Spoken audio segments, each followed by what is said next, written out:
Thank you. We'll go down the roster here. Norm, Here. Mike Coombs, Here. Malcolm. I I don't don't think see him. he said it was a maybe. Mike DeBay, Here. me here. Scotty is here. Here. Karen is here. I can see her. Deb is not. I know she was not going to be able to join. Eric Here. and Paul. I'm here. Okay, good, good. We have Peter Courier, I see, and Sabrina Pooler. Anybody else? Well, Jerry. Jerry, you're over there. Yeah. And there's another number. I don't recognize who that is. That's probably me. I'm on the phone and my computer. Okay. 569 There you go. 6. Okay. Yep. That's it. Okay. All right, I think we got everybody. So this meeting's being recorded as it announces when you log on. And we did the attendance and minutes from the last meeting. Pages 3, 4, and 5. I have a couple of changes. This is Norm. All right, just a minute, let me get to it. All right, what page? Page 3, Yeah, item number 5, the Concon update. On the Yeah. first line, it says 16 Grandview project to replace stairway yeah, and construct new. Semicolon. Then on the second line, when it comes to 22 Babb Road, strike manual labor for the removal of old stairs and construction of new. okay, strike that. Strike that. Okay. Gotcha. Anything else on that? On page 4, Yeah, on the very third line, says restaurant patrons and Concom required, got to add the word them to be them removed. to be removed. Yeah, Okay.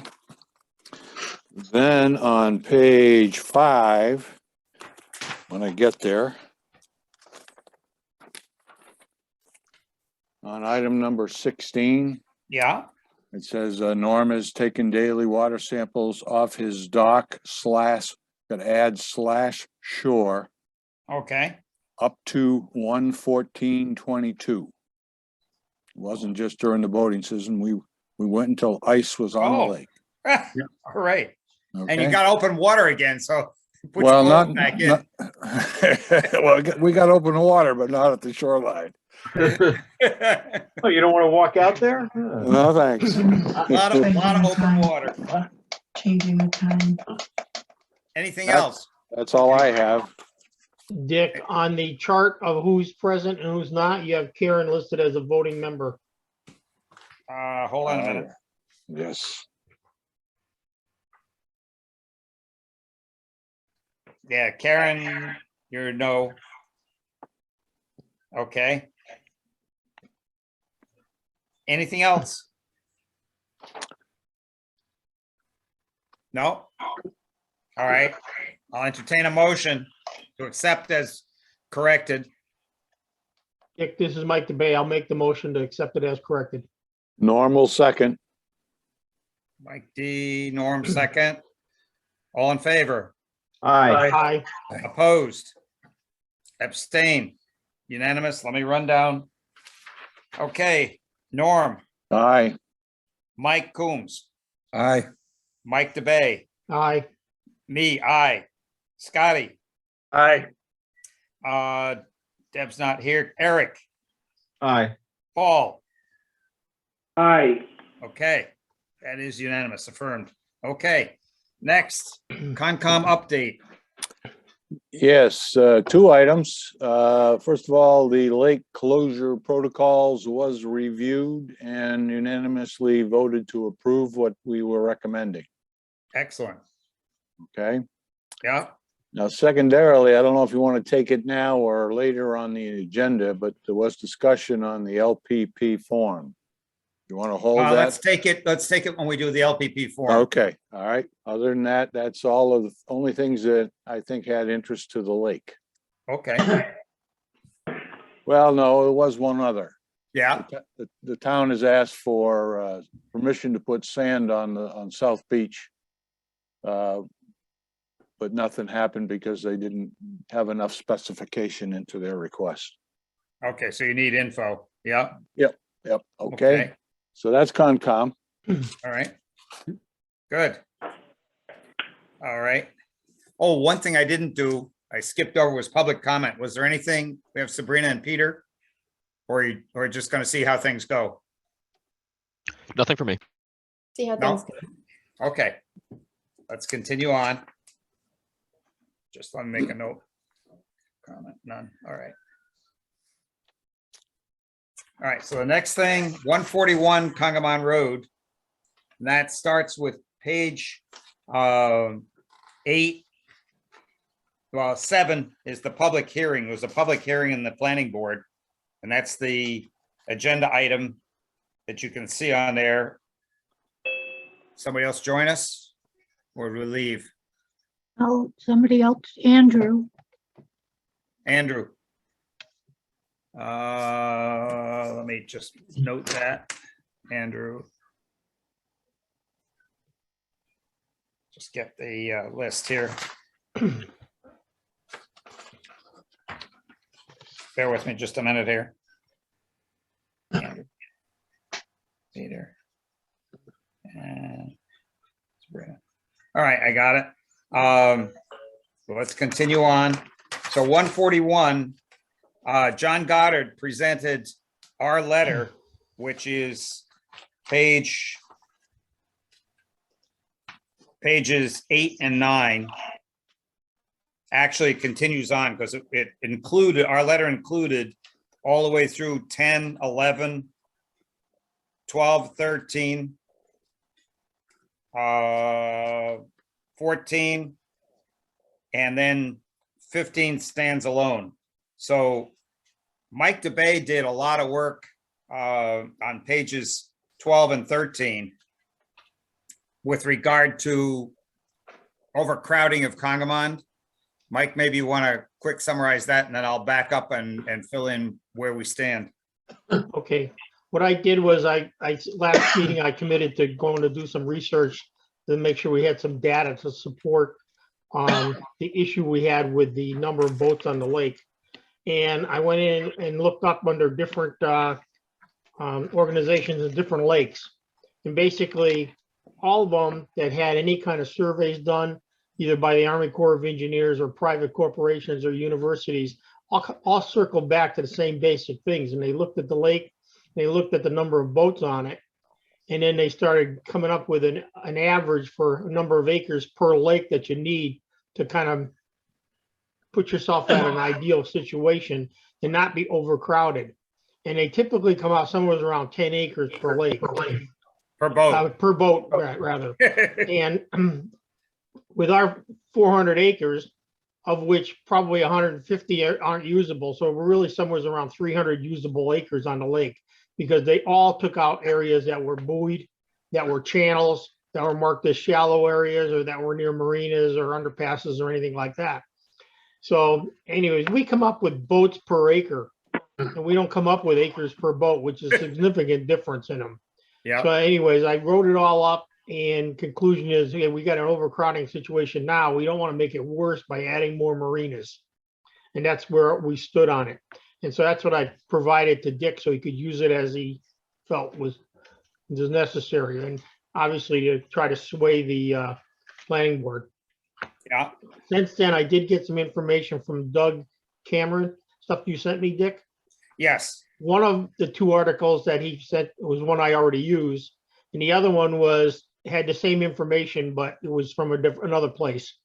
So it didn't really change anything. That was Lake George, by the way. Yeah.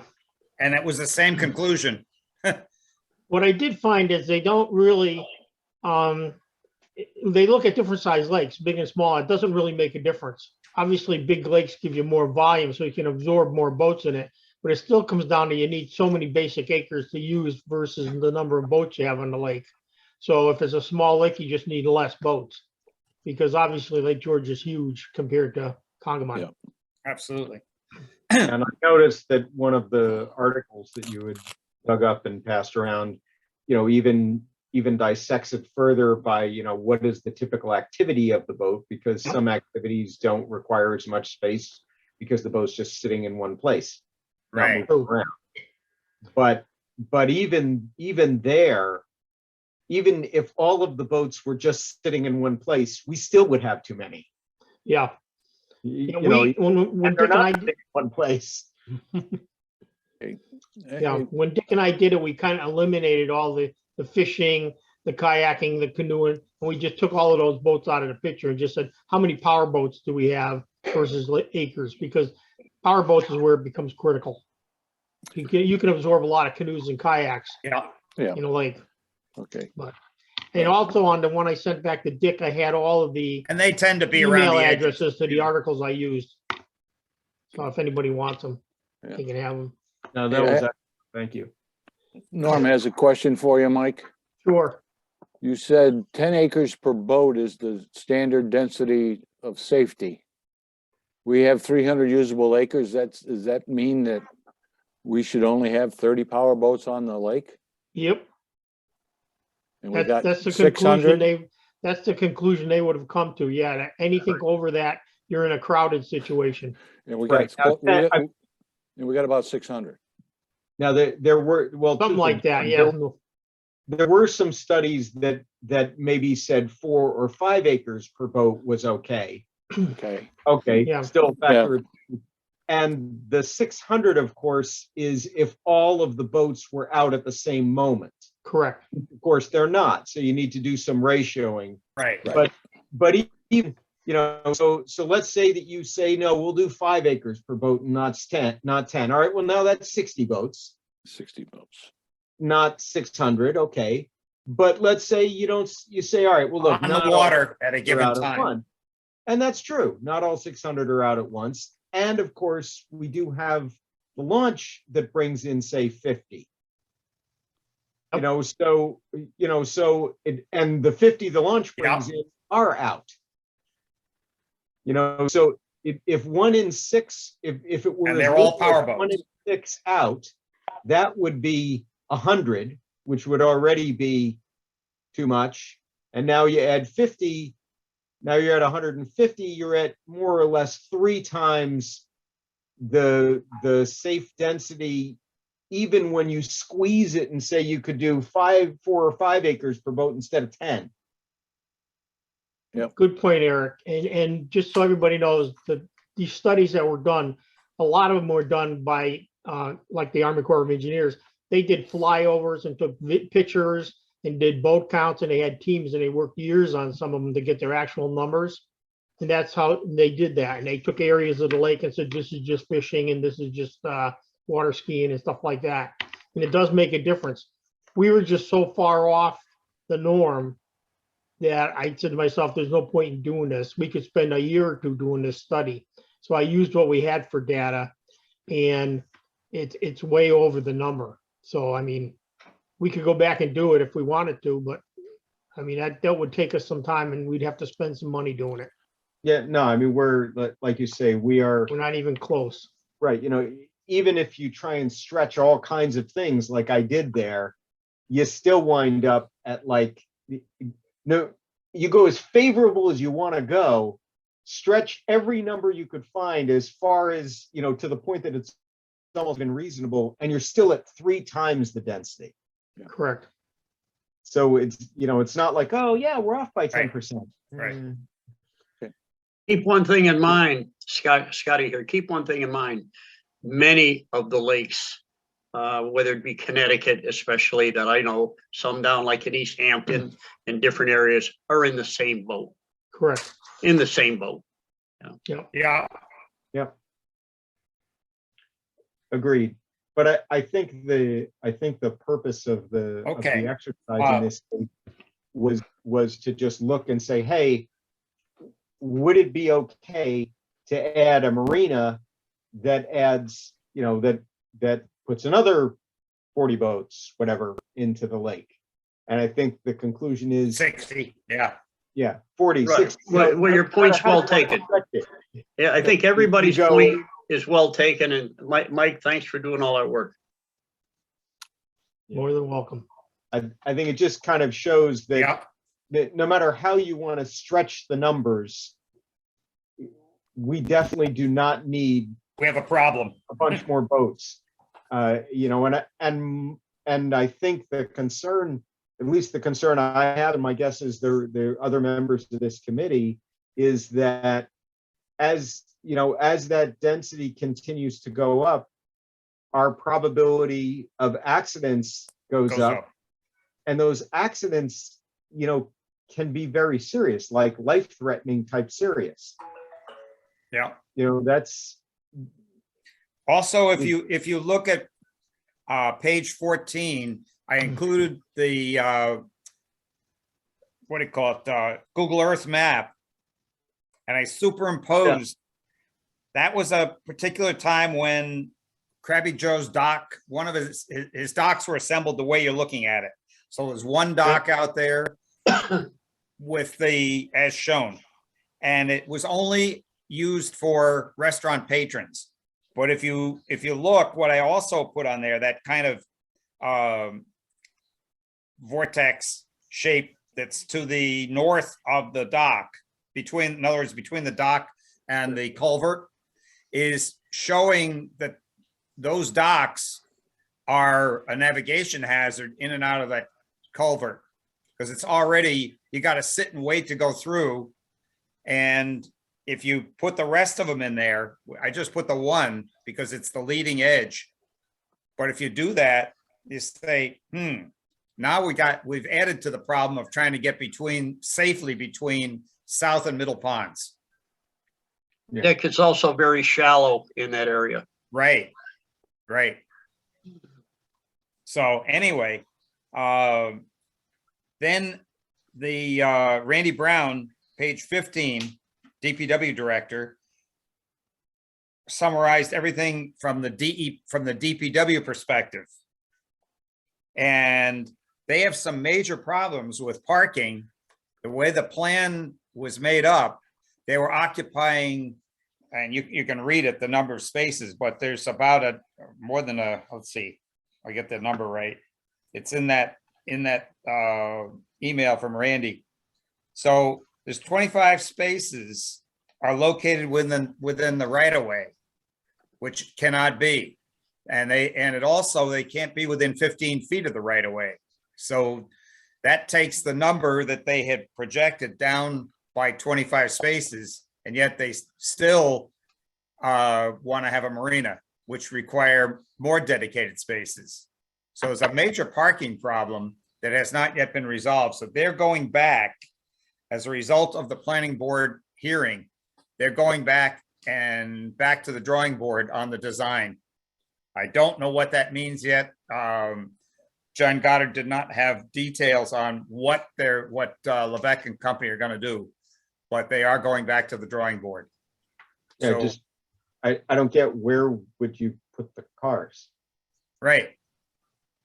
You know, they just, there's not enough. Also, part of the problem that I believe conservation already pointed out is that some of the spaces that are along the lakeside parking mean they have to do some grading within the buffer zone for the lake, which is going to require additional permitting. And then there's issues we already found with stormwater management on the property. Where's it going to go? You can't get piped directly into the lake. So at any rate, they've got a lot of work to do on the design. That's where it sits. I don't know, does anybody else have any questions, comments, or whatever? One of the things that had come up in the last meeting is, you know, in looking through the original proposal, there are certain statutes and laws that they responded to in their proposal, but I didn't see any statutes or laws stated or responded to questions regarding when you're going to put something on a lake. And I gotta believe that there are some somewhere. In other words, just like there are all these questions you have to answer about traffic and noise and all that, I Yeah, would think there must be special ones associated with building something on a lake. And I think we need to find out what those are and then ask them to respond to those questions. They haven't responded, but I don't know what questions they're supposed to respond to. yeah. I don't know either. You know, I don't know what Who governs do we that. ask? Who do we ask? I do not know the answer to that. All You right. may want to, I'm I gonna would reach imagine- out. I'm gonna reach out I would- to Ken and see would be if he the- knows who we can ask. ask who was that, Eric? I'm gonna ask Ken Wagner if he knows, Oh, good one. either knows the answer or knows who to ask. Okay, that's I- good. I gotta believe that you can't just build something on a lake and not say anything about the fact that you're building something on a lake. I find that Yeah, hard. once you're in the water or within the buffer zone, it has an impact that has to be addressed by conservation and by the DEP. But like you said, if you're going to do something like this, it would seem that there's other impacts that have to be addressed. Right. All right, so Okay. you're going to check with Uh, Ken. Yeah, I will talk to Ken. Excellent. Anything else from anybody? My question, Dick, is the restaurant itself, they didn't seem to be addressing what's gonna go on with the restaurant and how much real parking they need. I've been there on weekends, there could be 150 people in that restaurant. So And yeah, they're I'm not saying. sure where the numbers are for parking. They say that they're only going to have 95 in the restaurant, whether it be outside and or inside. And the comment was apparently at the meeting, at the hearing, that they would either operate the outside in the on season, you know, in the summer, and the inside, they take all the tables from the inside, put them in the outside for that time, and then reverse it and put them in the inside. However, what do you do when you have typical New England weather? You know, you go from hot to cold, rain, snow, you open, you close, you bring them in, you put them out, you bring them in, you put them out. They're saying 95 total people in that facility. And that, like you said, that facility holds way more than that. But even at 95, how many parking spaces do you need for 95 people? 48. Yeah. 48, including the staff, according to the calculation in there. With a staff of 10 and a peak of 95, you need 48 spaces based on a calculation that the state says you need to use. And so I'm not sure. Well, no, I thought it was 68 that they had in the formula. That included the marina. Okay. They had 48. So you got 48 spaces for quote unquote 95 people in the So restaurant. I guess one question is, how will that 95 be enforced? In other Yeah. words, is the restaurant owner promising they're going to count? And if they violate that, do they owe the town a fine? I mean, it would seem that if they're going to get a permit based on, swear to God, it's never more than 95, then they should Stand there with a counter. be on the hook financially if they violate that. Good point. Hey, All right. guys, I heard a rumor, I don't know if this is true or not, about possibly purchasing or renting or leasing the land on the other side of the bridge, on the Connecticut side, where, people park and put their kayaks in at no charge. Is that up, for additional parking for that place? Is that possible? And Southwick has in the bylaws, any parking has to be within, any ancillary parking has to be within 200 feet of the entrance to the facility. It's in the bylaw. Okay, is that 200 feet to the edge of that parking Oh, lot? it's I a don't lot know. more than 200 feet to get from the Oh, restaurant Okay. to that cove. okay. And that More than land is, 200 feet across the water. yeah, right. Great. Yeah, well, I heard that rumor. Yep. Who actually owns that property?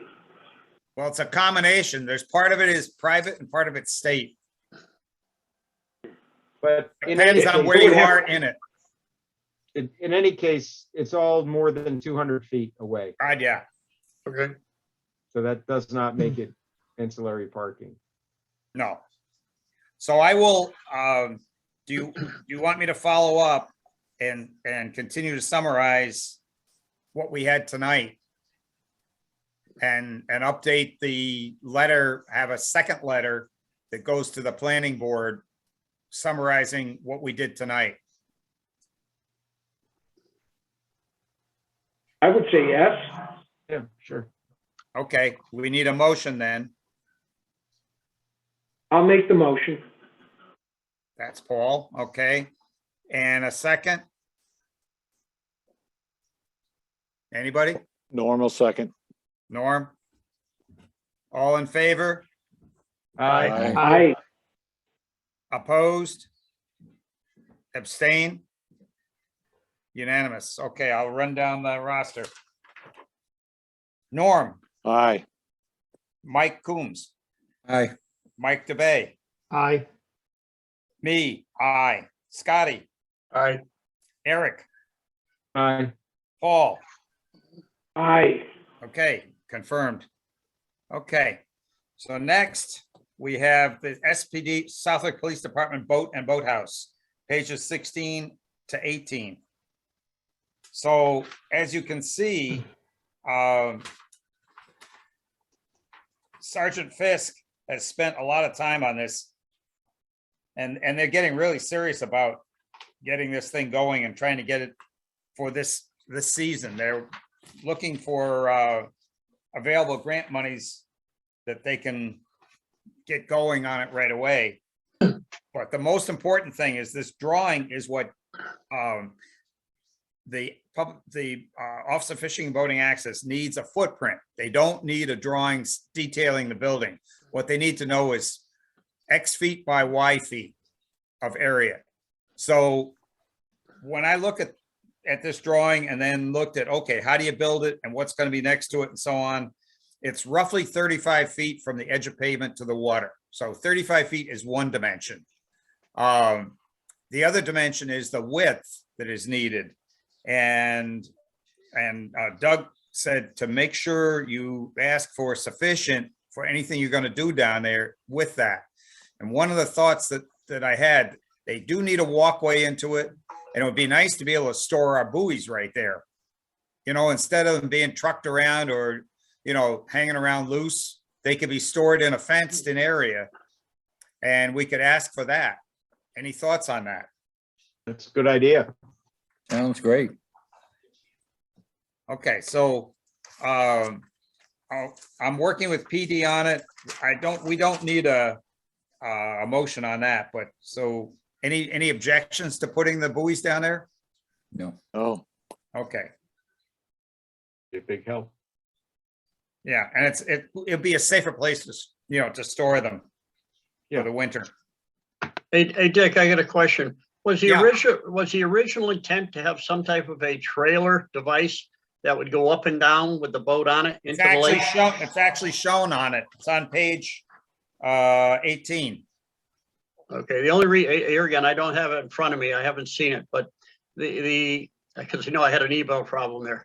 But in any event, what I have seen on some other lakes recently is where you'd have two rails, just like almost like That's what this is. Yeah, but with the boat going the other way, boat going lengthwise, that would slide up into the thing, and then you mount the, you know, have your building going lengthwise with the lake.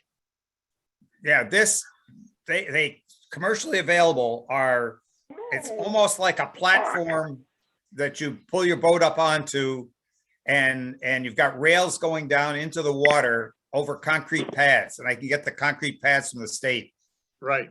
So we don't have to do any excavating in there. And the Right. rails guide this flat trailer, so to speak. It sits way down and it just has a couple of guides to hold the boat up. So you pull in, it's like having a couple of beds on it. So you pull your boat up onto it and you push a button and the winch pulls you up inside the building. Right. No, all I'm saying is I've just something I had seen recently on a lake where they literally just go the other way. They Yeah, pull we the boat would out have to go a lot sideways. deep. We'd have They to go a take the lot boat out deeper. sideways, that's all. Right, we'd have to go a lot deeper. So, Yeah, right. The advantage to going this way is that the part of the boat that needs to be in deeper water gets in deeper water in- quickly. yeah. Okay. So that's what they're, and you can see the boat inside the building. There's enough room in the building for them to work around the boat, climb up in it and so on. Yeah. And enough height. If you get a chance, Dick, not to be a pain in the neck, but if you get a chance, resend that email out to me, will you, that has that on it? Send me an email of what you want. Okay, Hey, very Dick, good. as they're looking for this boat, there are outboards available now that have push button winterize. Ah, Evinrude, I don't know if Evinrude's still in business. I think they're out of business. But there are outboards available with push button winterize where kidding. basically you push a button, you pull for outboards, you've got the outboard out of the water, you push a button while you're running it, and it winterizes the engine. oh my God. And I know about this because I've got a friend living in Wisconsin who does this because their season kind of fluctuates. And so like you winterize and then it's okay again, and then you got to winterize again. And the push button winterize takes like 3 minutes. And Wow. I'm just bringing that up because I'm looking at this and seeing if you had a push button winterize system, you could just pull it in there and leave it in there in the And winter. that was their intent. They want to be able to keep it there. Can you send me info on that? That is Yeah. an Evan Tech motor. Yeah, They're all, but I think Evinrude's out of business. You're well, kidding. yeah, they are. No, they Motors are. are, Go and ahead, that's what my boat, I pull to the dock and I leave the lower unit in so it can get water. You have to pull on your left ear, stand on your right foot, push this, push that, but it winterizes the boat. You can put it right back in the water, start it up, drive it away, and do the same thing in 5 minutes. Wow. Yeah, you so, can- right, Evinrude E-Tech has that, but I think somebody else does too. You know what? Why don't you ask Kurt? Kurt will know more than I do. Is Evinrude. Yeah. Paul, can you, since you work right over there, Yes. can you find out about that? Yes, I can. Okay, super. Because we would want to, it'd be good to put that when we replace our motor this coming year. That would be a good thing to do. Yes. Yes, you got to find out where that is now because Bombardier, I think, shut down Evinrude Oh my God. a year or two ago, and I don't know what's happened to all that. But somebody will know. I'm not an outboard guy, but there are plenty of outboard folks on our lake. Wow. Okay. All right, and so let's move on. So the lake closure protocol, I sent everybody the final version that we had, which we approved at the last meeting. And I took that and made that into a letter that went to the select board because everybody that had to approve it has, which is detailed in that letter. You all got copies of it. It's dated February 9th. It says lake closure protocol going to the select board. And they're going to, that will be on their next meeting, which is the 22nd of February.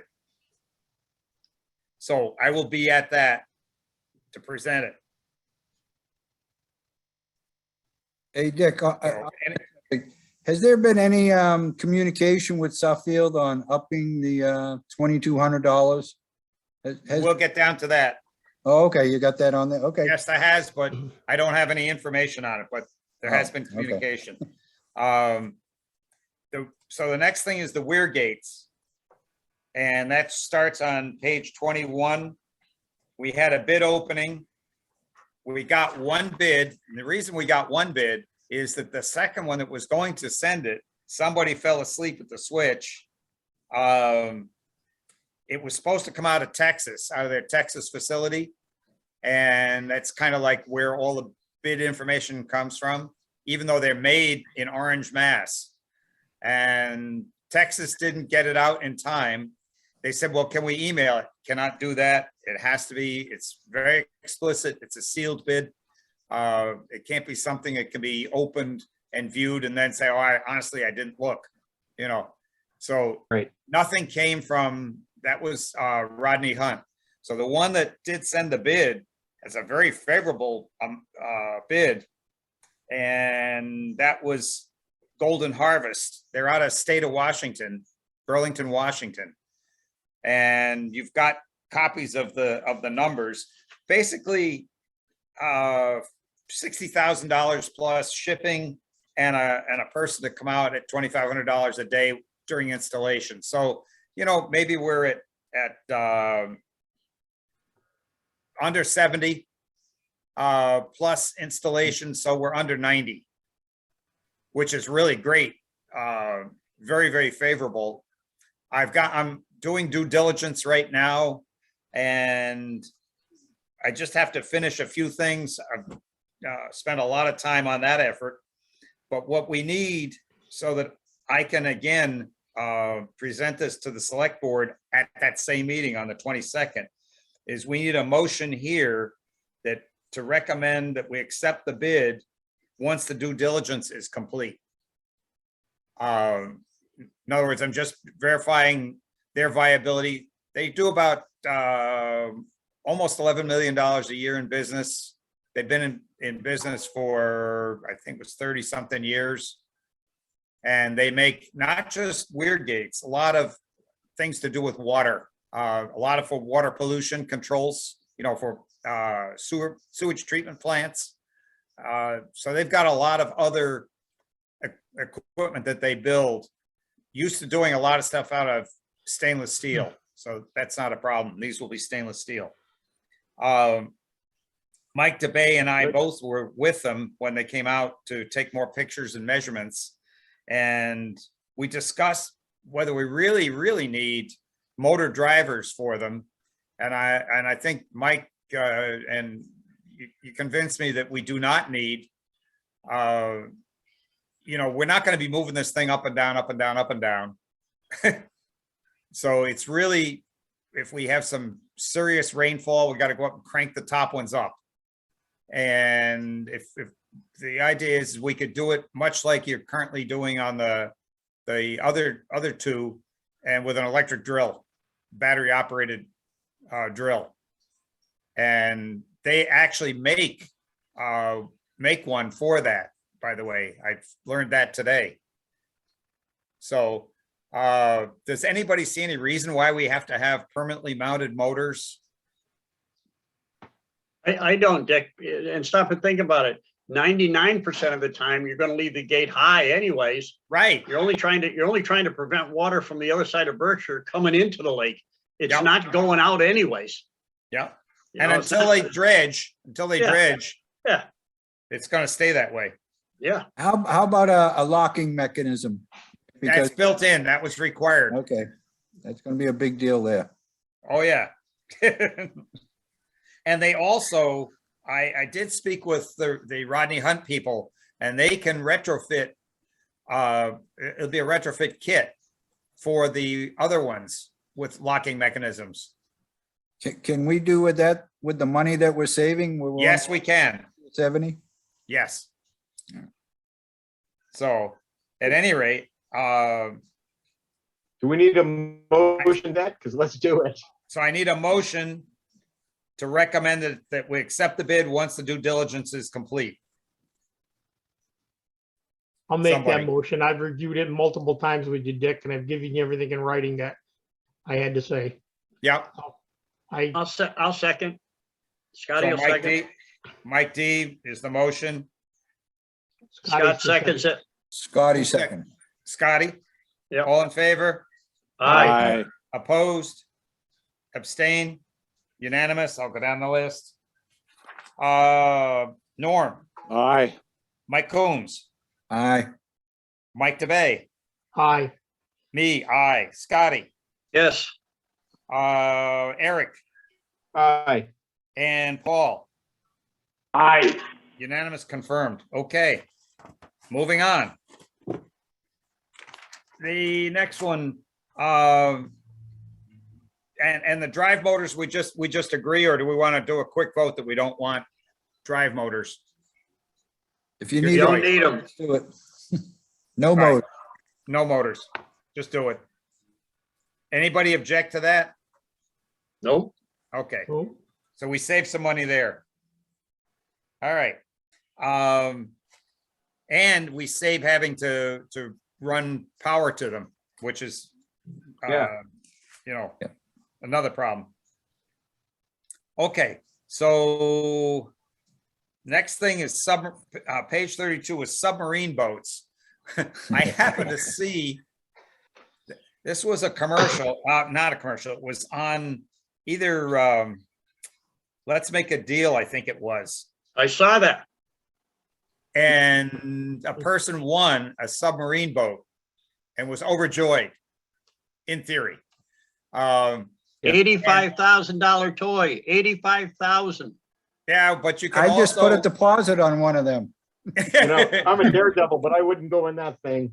No. So, 20 you know, years it's ago, the I old, used if to them somebody, Goldie was my next boat. yeah, if somebody puts it in the window for sale, somebody will buy it.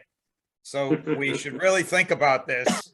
Are we covered by any of the current bylaws, or is it something we have to address with PD now? I would imagine that's a state issue. I can Operating find one out. of those in pond. that's a I good will, question, I Mark. will check with the Mass Environmental Police. That's a good issue. So, Okay, so if it's not covered by Mass Environmental Police, which it may Yeah. not be, one issue is that once somebody's got one, then then you try and pass a bylaw saying you can't have one, and you've got a real problem. that's why if we're gonna do it, we gotta do it now. Yeah, and I would like to think that's like, that's not going to happen. But one of the things, the last year there wasn't a boat show, but the two boat shows before that, Hartford boat shows before that, one of those submarines was there. Wow. And the one that was there, forget it, was $60,000, something like that. There's a lot of people out there with wake boats that cost twice that. Yeah, Oh, yeah. There Yeah. are plenty of people who come to the lake who could buy a $60,000 submarine. And my concern with those things, aside from the fact I wouldn't get it, but that's a different story, is just the safety issue that, I'm just picturing somebody surfacing, yeah, into a boat. yeah. I mean, even the Navy, who kind of knows how to do this, has had that happen on the ocean. On the ocean, So, it's a little not on bigger. not on a lake that's got 2 boats per acre on it. So I'm wondering, let's see if Mass already covers this. If they do, no issue. But if they don't, the question is, do we want to see about some sort of, I don't know if we need to do it by a bylaw, I don't know how we do it, but something that basically says, no, you're not allowed to bring human occupied submarines onto Congamon. Can anybody research? I'll go through the hoops with Mass Environmental Police. Can someone research, Google, are there anywhere, I don't care where, any place in the that has restrictions or prohibitions for submarines in lakes? Yeah, I bet not, because it hasn't been a problem. Yeah, I can't imagine there being many laws out there against that. I mean, just because I'm like Eric, there's nothing to see in our lake, by the way, you know? Yeah, right. I mean, they showed pictures of these places where you could see 200 feet underwater, you know? You can't see I 5 feet. spent 6 years on a submarine. Oh, by the way, yeah, I did an emergency service in the Straits of Gibraltar. Flares went up ahead of us. Tank was out of the way. You don't mess with that kind of stuff. Yep. And it's incumbent upon, know- obviously, the person surfacing. But they had, the ones they had in that article, there was some that had pretty good depth on them.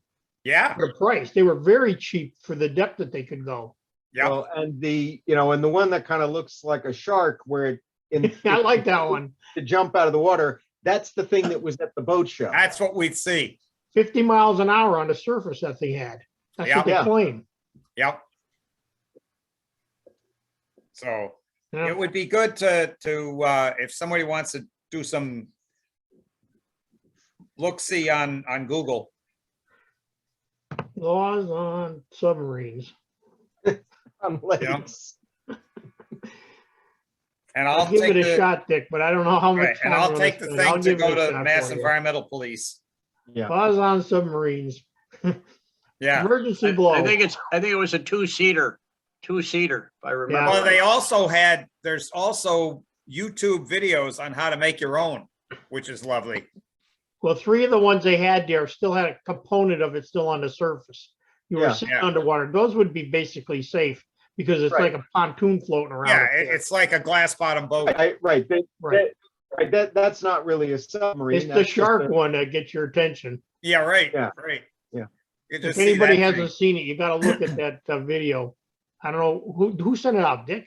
I sent it out and I Yeah. sent I the mean, link. You can YouTube it. It's a really cool looking thing, Oh, except, yeah. except for 2 things. One is the safety aspect of that. And then the other thing is I'm going, then maybe they have like a bunch of guys who make sure that thing is airtight, right? Oh yeah. Yeah. Oh You yeah. know, I mean, it's one thing if your boat stops working and now you're just sitting there going, oh, geez, my boat stopped working. I got to get somebody to tow me. Or something really terrible happens and you have a big leak in your boat, and it sinks. That would be terrible. And you have a life jacket. Yeah. You're underwater and that thing starts leaking. Life's going to be very bad, very fast. Oh yeah. Oh yeah. Okay. All right. Well, next thing is the LPP forms, which are pages 33 through 36. And I sent the very latest one. Eric actually modified the one that was originally going to be used by Concom. And then the question, I know Paul had a question on it. Yeah, where the vessel owner is, Yep. it should really include vessel owner information. Hypothetically, if you've got a problem and you have to contact the owner of the vessel to find out if all of his people came back to shore with him, No, I mean, that's not the point of the vessel owner. I mean, because if you've got the registration number, the police can look up all that information. it's not that easy. The reason, well, we had somebody do it, in fact, the reason for the vessel owner on there is specifically to try to prevent people from running mini fake marinas. No, because we get people who claim, oh yeah, I own 9 boats. Yeah.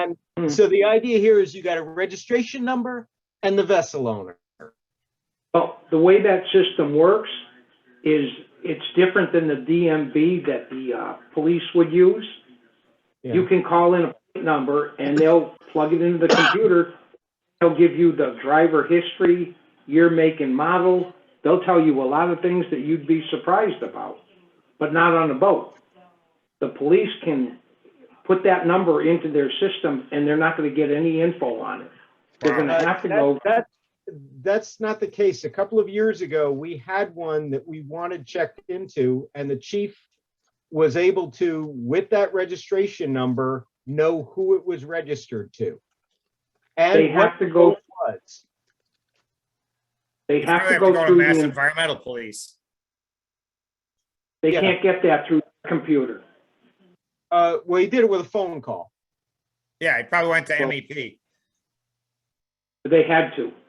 Yeah, so he did it with a phone call and got back all the details of how the vessel was registered, what size, horsepower, about, all that stuff, and the name of the name in which it was registered. So the concept here is that people will have to put down the vessel registration number and the vessel owner.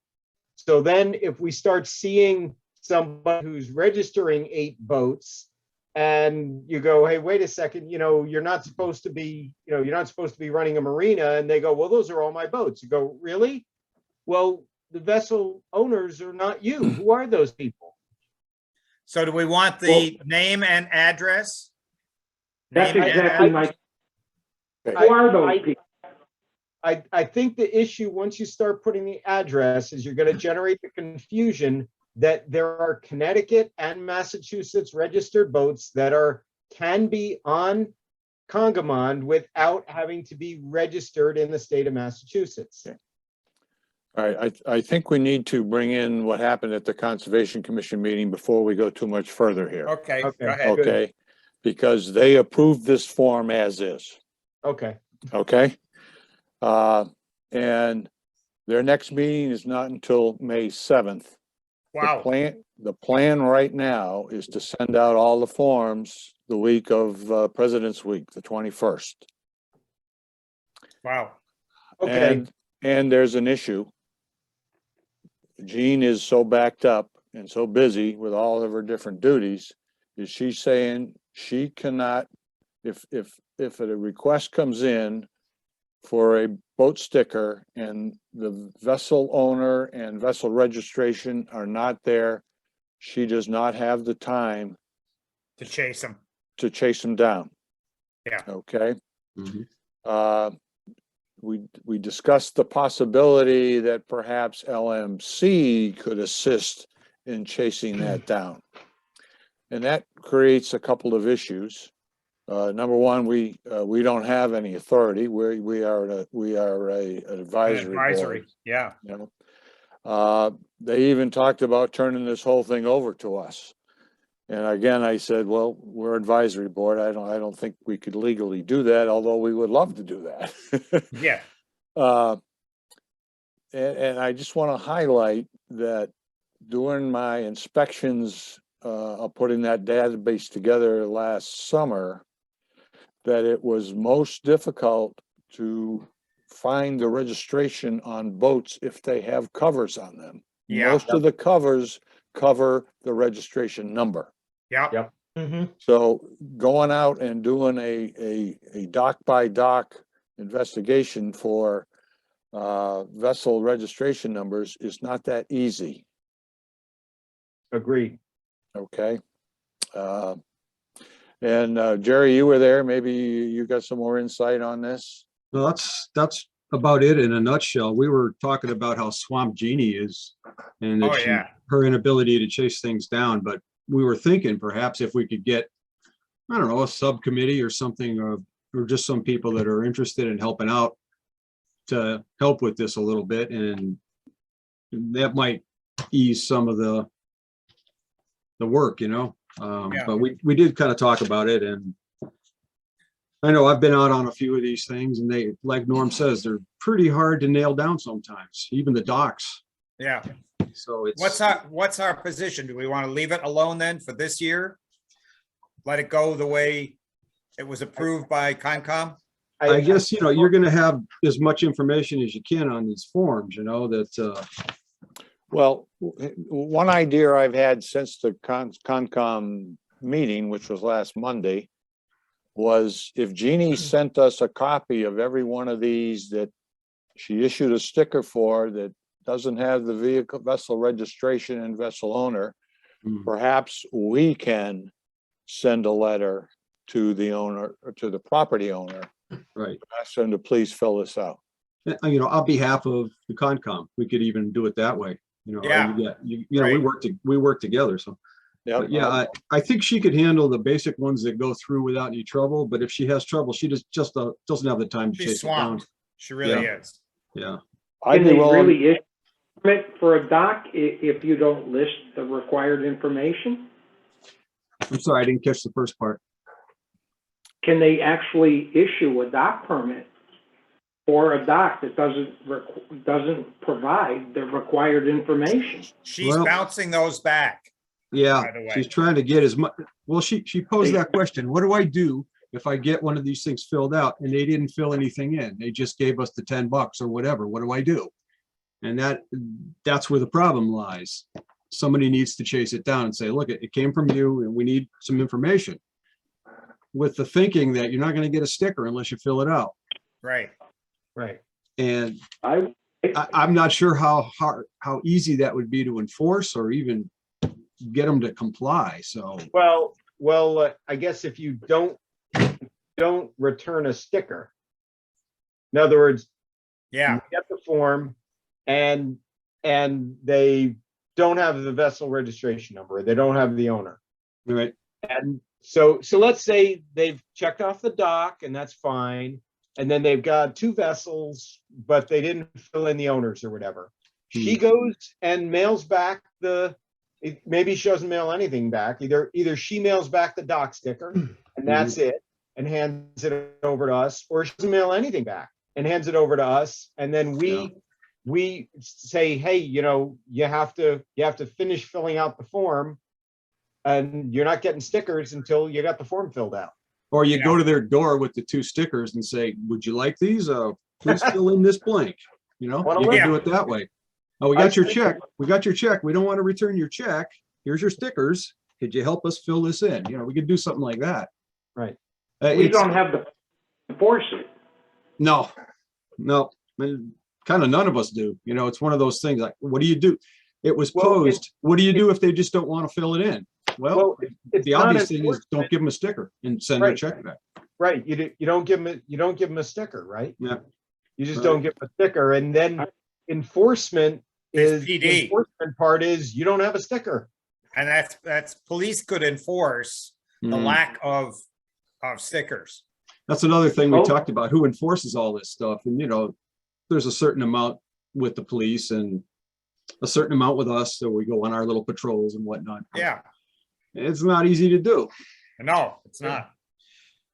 Things are very dynamic out there. They change constantly. So, So Right. The nature of all laws ultimately is that enforcement. citizens need to be law abiding. If every single thing if every single person needs to be pursued by a police officer for every single thing, that's not going to work. not going to happen. Right. We have to, we all have to kind of be citizens and, So herein lies the problem that we have, like last year, for example, she would just send out the 2 stickers. And Yeah. say, here, I didn't get the info, but I got one guy's name if we need to look him up. And maybe the thinking was at least we have some sort of contact.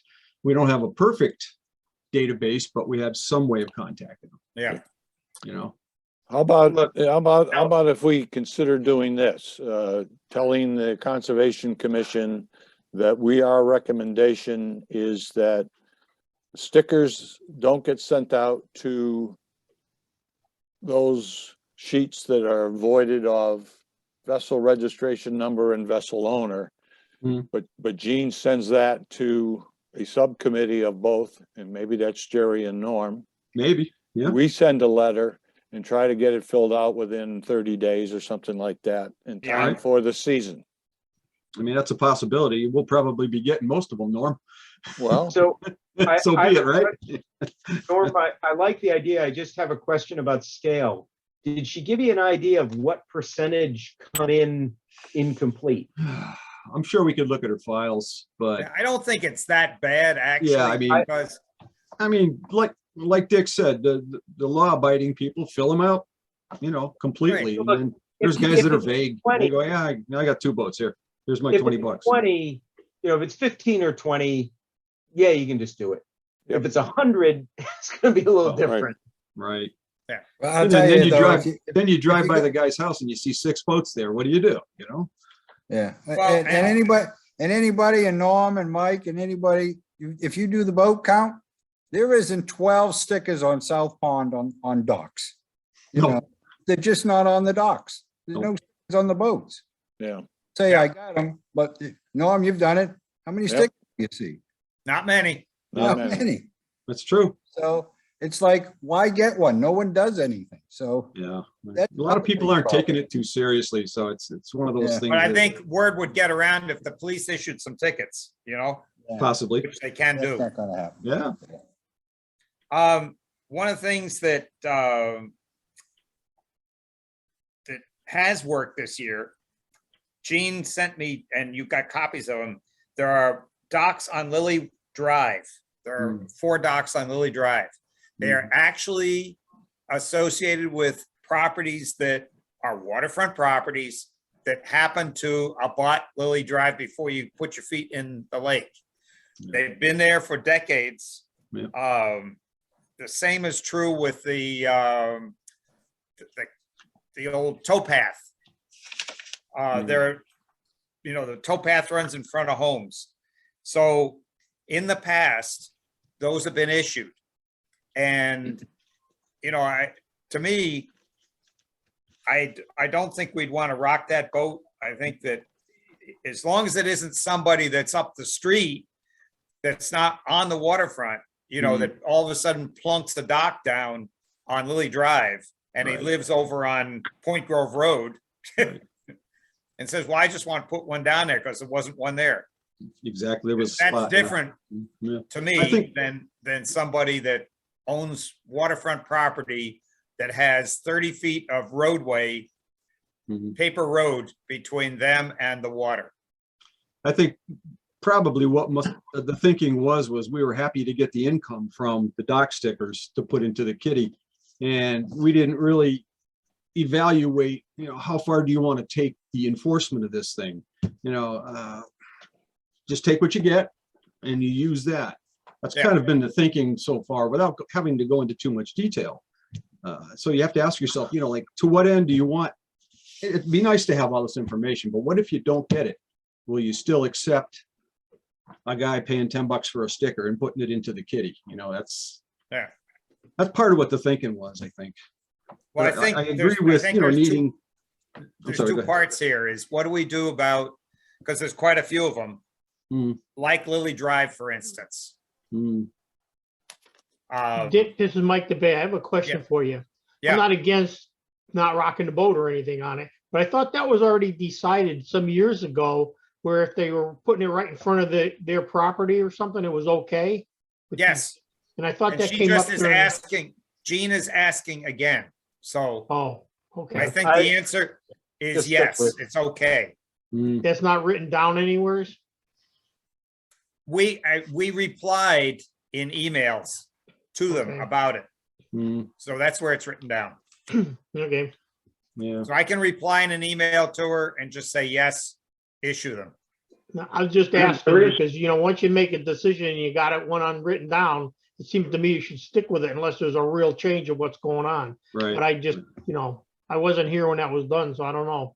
Yeah, I agree. Well, what I like about these forms this year is they're a little more complete. We weren't totally satisfied last year with all the stuff.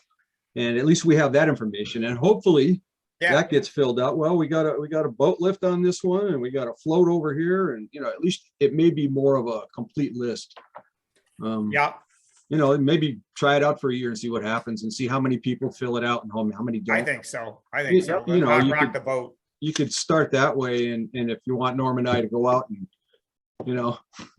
threaten stickers with them, It Yeah, I- really, I- it really sounds like time is of the essence.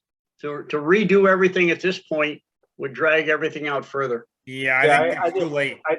I think not to put a pun up, this ship has sailed. Yes, yeah, Let's, very punny. Yeah, so But- maybe the thing to do this year is just see how the forms come in, see how they're filled out. Good. And I think with stuff like this, I don't think it makes sense to shoot for perfection. I think what makes sense is to shoot for improvement. Yeah. Exactly. And I think, Yeah. this form, with your help, you guys' input, definitely does that. Yeah, So it's a little better. We see how it works, and maybe next year we find a way to make it yet a little better. yeah, Yep. fine tune it. Okay. See Yeah, how you it know, went. Yeah, I think that's a good idea, Eric. Yep. okay. Can we move on to the next? Yep. All right. So I'll just send an email. We don't have to vote on it unless you want to, that we just go with the form as it is, because that's what we sent in. All Yeah, right, It's been approved. And Yeah. it's already been approved, so I think yeah, Yep. done. go with form as approved. Yeah. Yep. By Concom and LMC, because we originally approved it. All right. And the boat lifts are back on. Yes, Yeah. the boat Yeah. lifts are back on. Yeah, they are. Right, so it's an improvement. Yep. Oh, yeah. All We right. tried to, all the information and the ideas you guys We provided. got a last couple year, we more tried to quick include ones. it. Yeah. The budget hearings are on the 3rd of March. We're Yeah. on at 9:20. Normally Eric and I attend. Mike, I don't know if you'd like to attend too. It's up to you. I don't know if I'm gonna be around. I'll have to check, Dick. I'll get back to you. And All I'll right. update the, It's an open invitation. slides there. I'll update the slides like usual. Okay. All right. I'll do the financial part, update and Good. like Yep. that. Yep. So the rest, there's a whole bunch of general information on 41, 42, all those. There was one other thing I was going to tell you was, it was on page 47, and that's federal aid for dredging the brooks. I got that going again. Another email that went out to Senator Markey and Representative Neal, and I'm back contacting NRCS. And one of the things that NRCS has asked for, and I'm working on, is they need to know the impact of flooding. Well, there was a good study done, and I have that. Actually, there were several studies done, and I have all of those. And it identified houses, addresses, and at the time they had values on them. Well, it was 30 years ago. So in what I have asked our assessors to do is, if I give them all the addresses, can they put value now to the buildings that are on those properties that are very low? They're down at lake level. And if they got destroyed, what's it worth? And I'll ask the same thing of Suffield, because they've got a lot more that are down at water level, at lake level. So, Yeah. By the way, those reports included Connecticut and Mass properties. So it's actually a lot easier to just hand off a list and say, please update value of the following. And then I can give that to NRCS. So I just thought I'd share that with you. Good. Does anybody have anything else? Yeah, Norm does. You had on the agenda, the Master Plan Advisory Committee update. I have a longer version and a shorter version. I can give you the short Yeah. version fairly quickly if you'd like. Sure. Okay, Yeah. we have 19 members on the committee, Wow. so that's interesting, but it's working fairly well. We've already had 5 meetings. We are about to have the select boards sign the contract for the first $47,000 with the Pioneer Valley Planning Commission. They'll be working on the housing plan and phase 1 of the master plan. This is a 2-year project. And I have signed up for 5 activities. I said I'd be willing to work on data packaging and presentation. I'm willing to do anything that maximizes the survey that's going to go out. The 1997 survey that went out had a 7% of the households in the town submitted. I want to work on that one. I also said I'd like to work on the environment, the economy, and technology. But I'll give you more insight next time. Okay. Okay. One comment, Norm, that I Yep. shared with, John Goddard, is that I sat in on 2 webinars on this one-stop funding that Mass has now. And it came into effect a year ago for fiscal 22, and now they're working on fiscal 23. And what it's really simple. You go in, it's a one-page, not application, but it's the old, I have an idea. Here's what I'd like to fund. So you, in the one page, you tell them what you'd like to do and what benefits are if you do it and so on, and how much it's gonna, a guesstimate as to how much it's gonna cost. You send that in, instead of having, as an individual, having to figure out where does this fit in the whole scheme of grants that are all over the place. They take that input and they figure out where it's gonna fit. And then they come back and say, well, you could put 50% of it in here, 50% of it in here, or 100% of it in here. And in fact, they were pretty good about that, saying, yeah, put the whole thing in category A. And as long as only 10% of it is kind of outside of category A, we'll fund it. They did a lot of explaining as to how this whole system works. Okay, So one of the things that's a glaring opportunities, master plan is one of the key items for okay. funding. And this program, would you said was the one-stop Called funding? One Stop. So if you go to mass.gov Yep, /one stop, okay. I'll check it out. okay? And if you don't Great. find it, email me and I'll send you a direct link, Very good. okay? Yep, and I do have one final thing. After our intense discussions in the fall on meeting etiquette, I wanted to publicly thank each and every one of you. Our meetings have been considerably different than they were before. Everybody's working hard to respect one another, and I really appreciate that. Thank you very much. Okay. Do we have anything else, Thank anybody? you. No, just want- this is Mike DeBay, and I have something. I want to say thanks to Norm, because it sounded to me like he signed up for an awful lot of stuff on that Yeah. master plan committee, so thank you. Okay. Anything Ed, else? I just wanted to mention a house that went up for sale on the Middle Pond, not too far from me. Rumor under contract, just under 1 mil. All right, Interesting. Wow. yeah. Okay. Okay, Anything else? Otherwise, I'll entertain a motion to adjourn. I'll make that motion. Who was that? Eric, Eric? Norm seconds. All right. All in favor? Aye. Aye. Aye. Opposed? Abstain? Unanimous?